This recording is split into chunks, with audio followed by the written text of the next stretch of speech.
Hi, Mike, with Trevor from Unearth, and we're at the Star Theater in Portland, Oregon. You guys have a new album out. It's called The Wretched, The Ruinous. What is it? A semicolon in the middle, so it's not like The Wretched and The Ruinous. It's The Wretched, The Ruinous. Is that on purpose for some reason? Yeah, I titled it. It's just The Wretched, The Ruinous. I'm just wondering why it's not and. Is it directed at one particular thing? The Wretched, The Ruinous, it's about mankind, how we are destroying the planet. So we are the wretched, we are the ruinous, we are the enders of all life is the lyric. Mm-hmm. So that's just what I named the record. And I think it had a better ring to it. Sounds a little better than The Wretched and The Ruinous. I think The Wretched, The Ruinous. Yeah, so it's more of it's a singular instead of like, there's like one who's wretched and one who's ruinous. Right. Tell me about the making of the album. I know you probably talked in length with everybody else about this, but just for my viewers. Yeah, of course. How did you guys appreciate the exposure? Yes. Right. So we took the entire pandemic to write it, like a lot of bands probably did. We all live kind of different parts of the country, so that's why we didn't do any kind of live streaming during the time. So Buzz took the lead. He just wrote all the riffs. Mm-hmm. He put together a bunch of song structures, sent them to us and our producer Will Putney, and we kind of all came together and kind of agreed on certain structures or suggested something.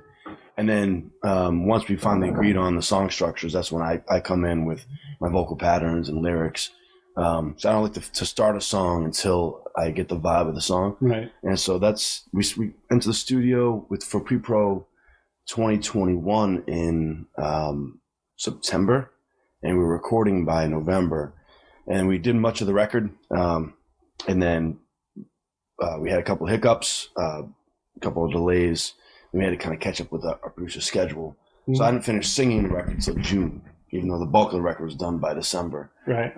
There's a couple solos had to be added as well. But so it finished June of 2022. Then we had a couple of delays with art. And finally came out May 5th. So, hello. What's up there, Stone? So yeah, it was a lengthy process. It's been 5 years between 4.5 years between records, but we're very pleased with the final product and excited for people to hear it all. Right on. That being said, with the length between albums and whatnot, I know a lot of bands, of course, with the C word that happened. There was a lot of downtime. Was the album more or less kind of organically, let's do something, or did you guys plan on, hey, let's do an album? We toured, we were actually in Europe when it was supporting our last record, Extinctions. Mm-hmm. And we were about halfway through the album cycle for touring to support the record. And we toured right into the pandemic in Europe. So we got home March 1st. And so it was already on fire over there. And it wasn't quite as big in the States. Right. So we already we were going through this kind of debacle over there, and we kind of saw the writing on the wall, what was about to happen, like they were closing borders and all that shit. Get your ass home before you're stuck, right? Yeah. That was the vibe. The last 5 days was a bit worrisome. And a lot of bands were on tour at the time, and I hear very similar experiences that we had. But we got home, and basically we took 3 months to decompress, focus on family and friends, just be with the immediate people in your life. We just took a time out from the band. The band is now 25 years into its career. At that time, it was 22 years. It was a tragic time for the world, but it was maybe the break might have helped Unearth a little bit. Right. We reset a couple of members during that time as well. So we found a way on the other end of it, and we're a stronger band for it, and we're better for it.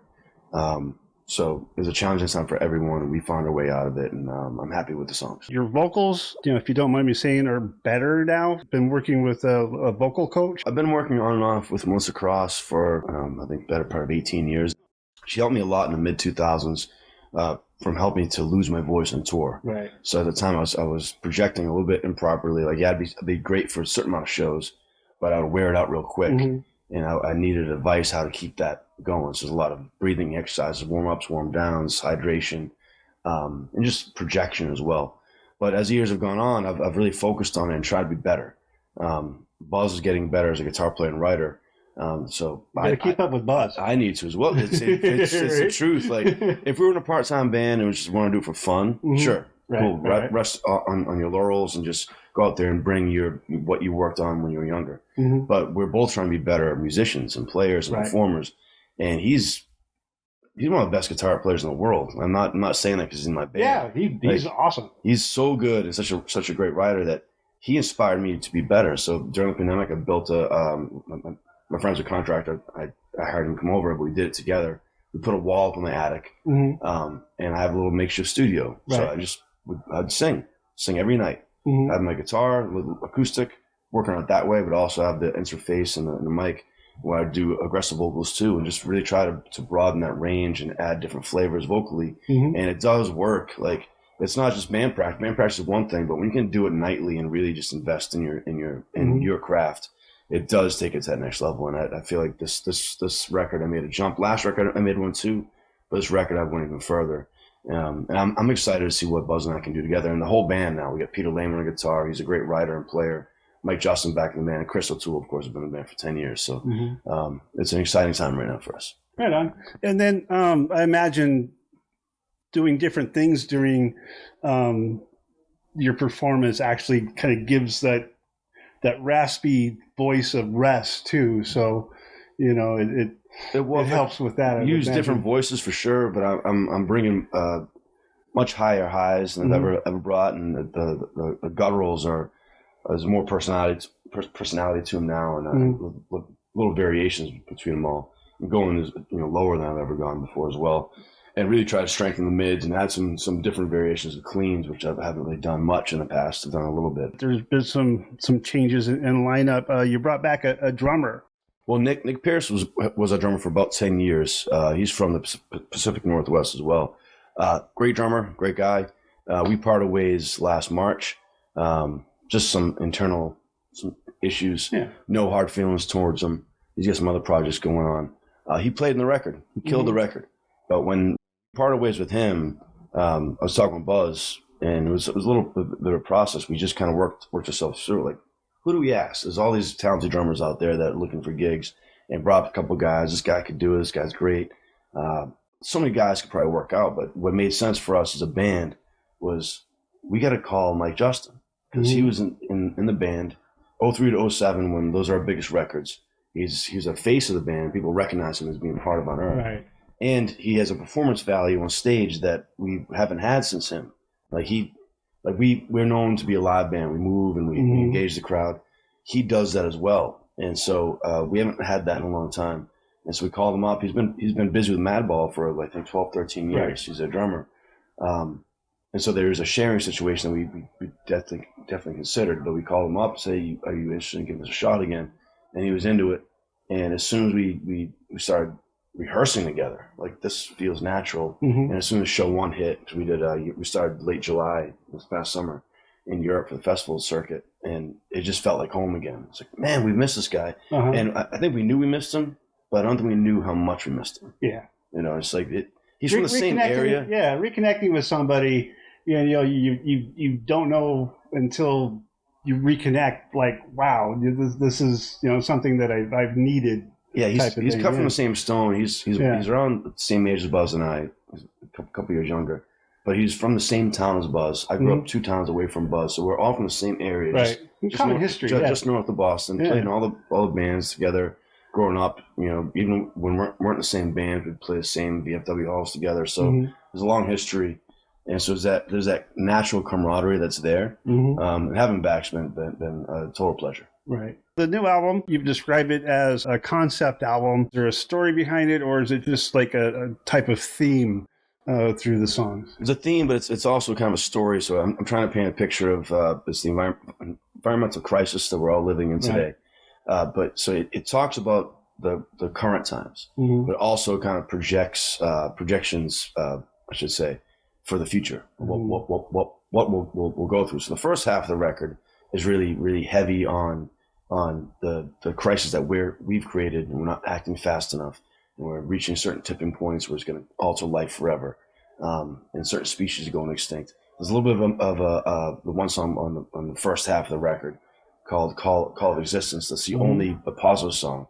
That's about how we can still do this if we get all on the same page. We can fix this. If we can get past the people getting in their own tribes and then work together. It's exactly right. Yeah. And that's what the last song on the record is. It's called Theaters of War, which is exactly that. It's about how we all get in our own little tribes, and we all look at small divisions and ignore the big picture. Right. And it's sometimes it feels intentional that maybe politicians and people with more power help direct us in these directions and keep themselves wealthy and us divided, but at the same time it's killing the planet. Because they think they're going to be okay, but they're not. Yeah, they can build a bunker, but like what's the point of that? Right? Or there's a song Into the Abyss where that's about how there's going to come a time eventually in the hopefully very distant future, hopefully never at all actually, where